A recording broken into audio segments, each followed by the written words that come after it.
Hi guys! So ngayon, na-document ko lang yung sarili ko kasi para makita ko yung pagbabago na naman ng katawaners ko. Uy! Sino ka dyan? San Goku? Ito po is January 7. Diba? Uminom lang ako ng kape. 52 na naman eh.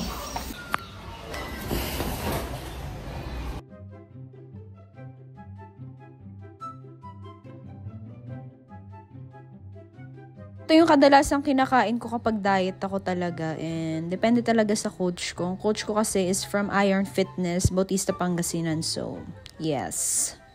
Hi guys! So for this vlog, I just want to say that I'm gonna be competing again, bodybuilding sa February 5. So ngayon is January 8. Medyo madilim. Ayan, so sinasabi ko lang sa inyo, this is my preparation sa patimpalak na ito para malaman nyo ang hirap ng pinagdadanasan ng mga bodybuilder. So, kinarir na talaga ni ate. Hindi, goal ko talaga ngayon this year is masalihan lahat ng mga gusto kong salihan, especially pageant. I want to experience I want to push my limits when it comes to stage fright, diba? Meron akong ganon. So, I want to claim that magagawa ko siya. Yes, goal ko ngayong taon niya, masalihan ko lahat ng mga contest na pwedeng salihan ko. Wala lang, gusto ko lang mag-gain yung confidence na nasa harap ng stage. 'Di ba? Mahirap naman yung, 'di ba? Hanggang dito ka na lang. I want to challenge myself. Gusto kong ma-challenge yung sarili ko ngayong taon na to. So, supportahan nyo pa rin ako sa journey kong ito. Yep.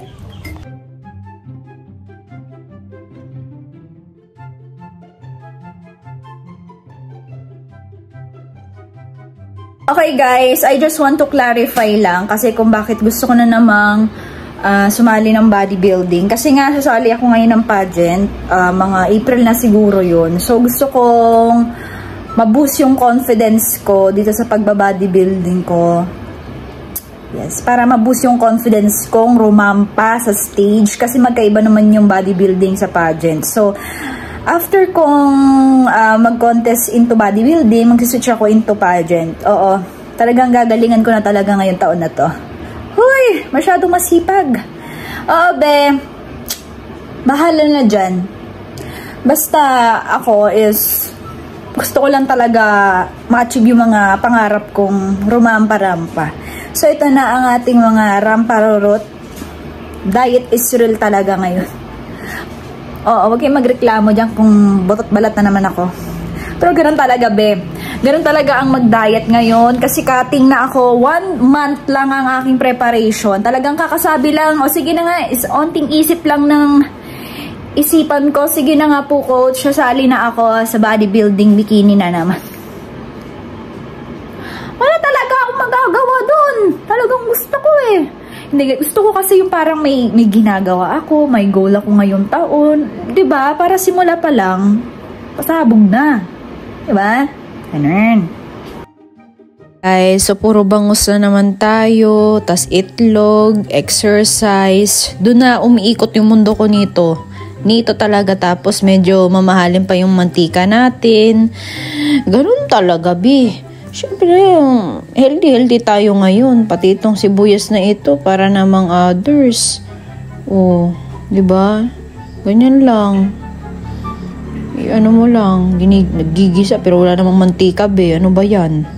Tapos nagtitimbang pa ako, 125 grams, o 'di ba? Ang hirap kaya mag-ayos ng pagkain kung alam nyo lang. Oh. Kilo-kilo 'yan. Charis grams lang. And abs tayo sa exercise natin ngayon. And then, meron akong pa-session ngayon sa Pretty and Calm. Ayan, be. Thank you so much, Pretty and Calm. Ayan, inaalis yung mga sobrang taba using this HIFU. Ayan, back to exercise na naman. Walang makakapigil talaga sa akin.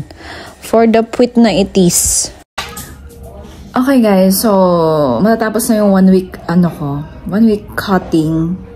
Pero ano pa, meron pa akong 2 weeks, 3 weeks But look at my musclers. Andiyan pa rin siya. Naninigas pa rin. Update ko kayo kada week para may summary tayo ng buong week. So this is gonna be the last day of my workout today. Sa Saturday. Nahihirapan na ako sa paglunok ng pagkain ko kasi walang sabaw. Alam mo yun? Kakayanin pa ba itis?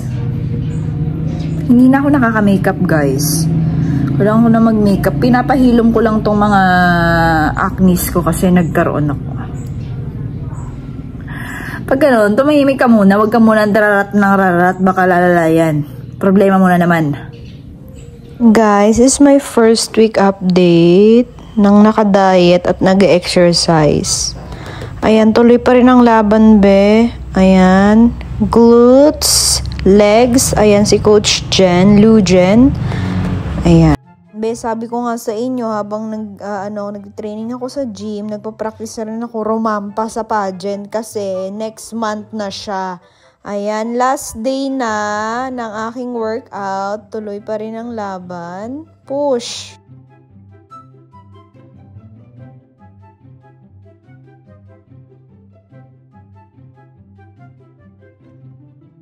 Last day check. Bukas ng hapon. Nakakakain na akes. So, ito na condition ko ngayon. Naghahanda na lang ako ng aking kakainin carbs. Tapos protein. 80-80. 80 grams, 80 grams. Tapos na yung aking abs.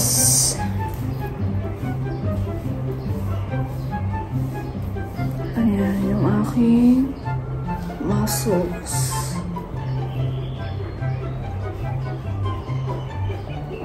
Ayan.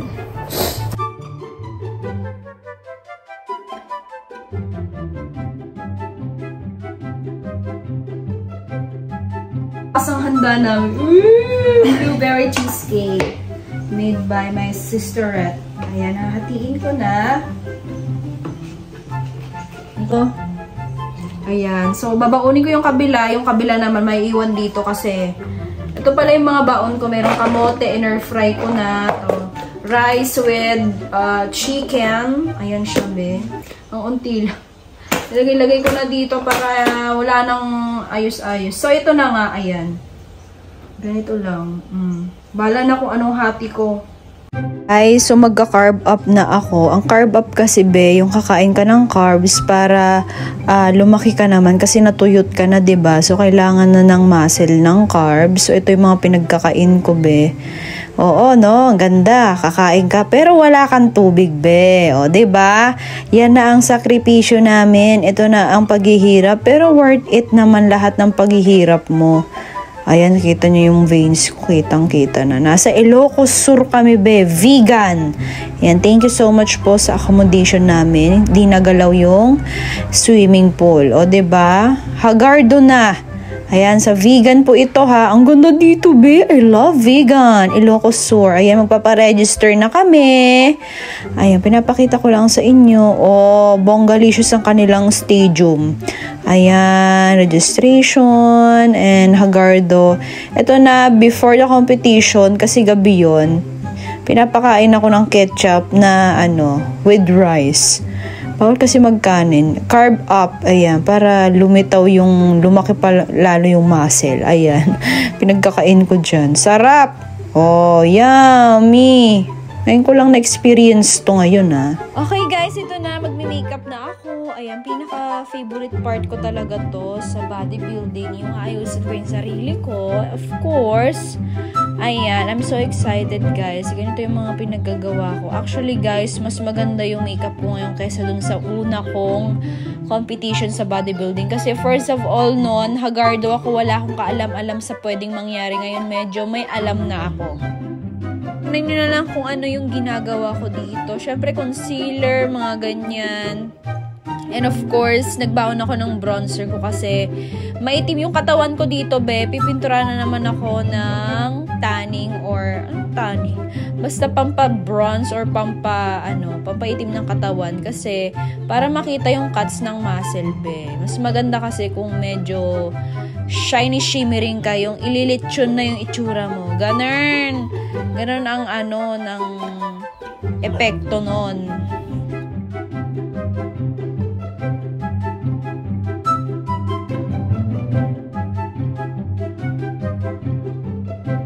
Sana nasusundan yung mga pinagagawa ko dito. Mga normal lang naman yan. Lubog na yung mata ko dito. Pinalubog ko pa. Kaloka. Ayan siya, be. Nag-cut crease ako. Para bonggalicious tayo dito, be. Oo. Sayang naman yung 5 oras kong biyahe sa Ilocos Sur, diba? Charis. Oo, be. Talagang ang layo, no? Pero mas malayo yung Ilocos Norte. Huwag kayo dyan. Ayan, naglalagay lang ako ng glitters para bonggalicious tayo or maganda tayo sa stage. Kikinang-kinang tayo. Ayan. Nagta-tight line na ako. Black eyeliner na. And ito yung mga ginamit ko. Yan. Pink Flash, Heroin Make, tsaka Tevian. Ayan, nagmaskara na Tapos ito yung ginagamit ko, Spotlight Cosmetics. Kasi nandito na lahat ng kailangan ko. Blush na. From Get Ready With Me Soufflé Milk Tint. Ayan, super love ko ito. Ang ganda nyo. Ito na, nagpapakuha na ng mga number. Ang lawak, grabe ng stadium nila. Ang ganda. Ayan siya, be. Ganda ng stage. Kaloka. Last meal ko na ito. The last meal. Ayan, lagyan na ng extension. Thank you so much, Rihanna, sa pagpapahiram. Ayan, nagmamadali na ako dito. Kasi late na kami. Yan. Thank you so much, Coach Jen, Lujen Saldo. Ayan, siya yung nagtaning sa akin nung una. Kasi para lang din siyang lotion na medyo maitim-itim na may pagka layer naman. Second layer na si Coach Vernie. Ayan, second layer. Coach ko din yan. Veterano talaga yan sa pagtatani. Ayan na, nagpa-pump na ako. Look at my shoulders. Para na akong ewan dyan. Pangatlong layer na yung boyfriend ko na tumuloy. Kaloka, ang busy na nila. Pero anyway, ihawin na ako. Ganyan itsura ko. Okay guys, so ito na nga. Nagpa-pumping na ako. Uy, ito yung boyfriend ko. Magtayo dyan. Ay na nga guys, second ko to, competition. So, yeah, thank you so much Ate Shin, yung din, makakalaban ko din. Yung nagpahiram sa akin nito. Thank you so much Ate Shin. Ayan, taga Iloilo pa sila. Mas malayo pa ha. Kaysa sa akin, taga Bautista lang. Pero anyways, I did my makeup. Ayan, labanan talaga to ng kaseksihan. Huwag kayo dyan. Guys, ito talaga nakaka-excite dito, yung paglagunok ko ng tubig. Uubusin ko talaga yung isang ganyan, 500 ml, wag kayo. Kasi uhaw na talaga ako. Ang baho na rin ng hininga ko, lahat na. Kaloka! Talaga mamay, bibili talaga ako ng tubig. Yun talaga una kong gagawin, bibili ng tubig. Dyan. Kahit maglakad na akong nakapaa, alisin ko na yung heels ko. Kaya dyan. Anyways, yun lang. Hindi pa ako rumarampa. Ayan guys, lagay ulit. Uy! Naantok na ako kung napapansin nyo. Pagod na. Okay guys, lang. Kasi baka may magreklamo na naman dito kung bakit parang hindi naman daw healthy ang cutting or bodybuilding. Ganun talaga kasi papakita mo yung korte ng muscle mo, yung pinaghirapan mo. Alam nyo ba, mas madali pang magpataba kaysa sa magpamuscle. Ilang buwan to na improve, lumaki. Kaya okay guys, so ganito kahirap ang bodybuilding. Kung nakikita-kita nyo, ang dali-dali lang mag-flex. Pero tignan mo, hindi pa mag-9 na, mag-10 kahapon pa kami nandito, standby kung anong oras mag-start. Kala namin umaga, pero ginabi na kami, alas 7 na ng gabi. At ngayon hindi pa rin ako rumaramba. Alam mo yun, yung hindi ka makaupo kasi yung tan mo kakalat kasi medyo malagkit kasi itis. Ayan, tapos nakahilis ka pa.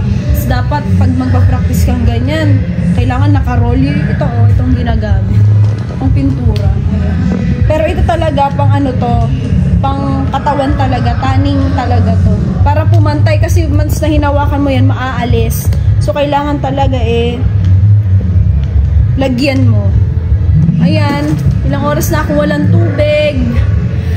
Huy, kaya pa ba ang perso? O, diba? Kaya talagang lahat ng paghihirap ko dito ko na ilalabas. One show lang ito. Ilabas mo na kung anong nilalaman mo. Kung nahihiya ka sa katawan mo, ito ay magbibigay ng confidence sa'yo. Kasi pag pinaghirapan mo naman ng bagay, diba? Confident kang irapan. Yun nga lang, hindi mo alam ilabas. Ang hirap yun, nahihirapan ba akong ilabas? O diba? Ano dyan? Kayong ano-ano dyan. Cherries, yun lang. Hirap. Isang oras na ako nakatayo. Kasi bawal magkalat-kalat yung kanin. Ayun siya, be. It's later.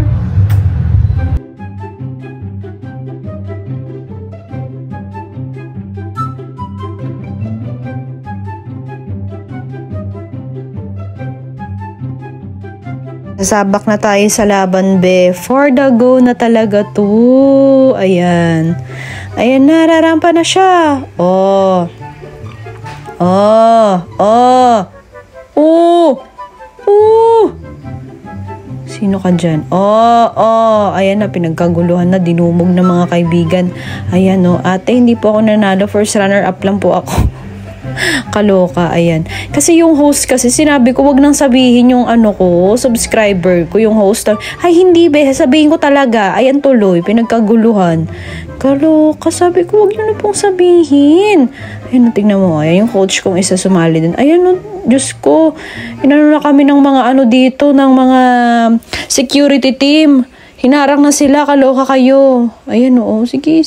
Ayan na. Ayan na si Coach Jen. Ayan, chinika-chika ko lang. Ayan. And I'm so happy. Ayan. Sige lang. Dami, kaloka kayo. Yay, tapos na. O, diba? Ayun lang, guys. Mahirap lang talaga ang preparation. O, sige. Kalunok na rin ng tubig. Unang lunok ng tubig ko, kaloka. Kahapon pa ako na uuhaw. Ayun, buti na lang talaga. Ayan, may mga malapit na kainan dito. Nagkape na din ako, be. Kasi talagang uhaw na ako. Tapos kulang ako ng energy for the kape. Ayan, uy! Grabe naman. Oh, sarap. Pinaka-favorite ko. After the competition, lalaklak na. Uy, walag kayo. Huwag kayo dyan. Oo, mga soft food lang muna tayo kasi baka mabigla yung tiyan ko. Sige. Hi guys! It touched down. 5 a.m. na. Umalis kami doon sa Ilocos Sur ng 1 a.m. So, 5. So, wala nang tulugan to, be. Ano lang, be, it's been a while. Talagang experience ko ngayon.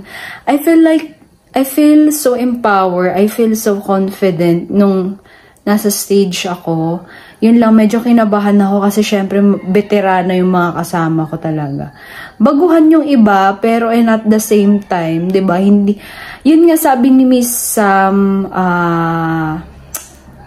Bernardo, parang pinakamasakit lagi yung first runner-up kasi yung nag-expect ka na mananalo pero hindi pala. Pero at least, alam mo ba, masaya ako dun sa sinabi ng boyfriend ko kanina habang naglalakad kami, sabi niya, alam mo, hindi basta-basta ang pagiging first runner-up.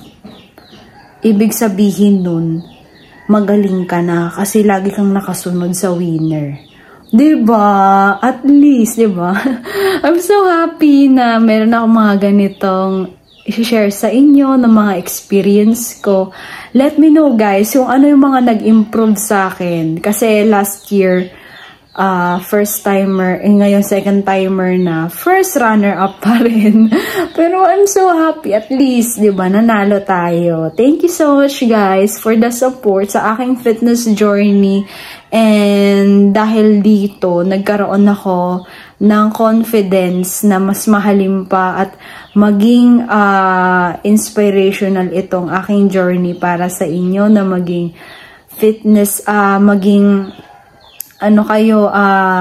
into fitness, na alagaan ang ating sarili, ang ating health, and of course, to feel confident, to feel beautiful. Thank you so much! Good morning!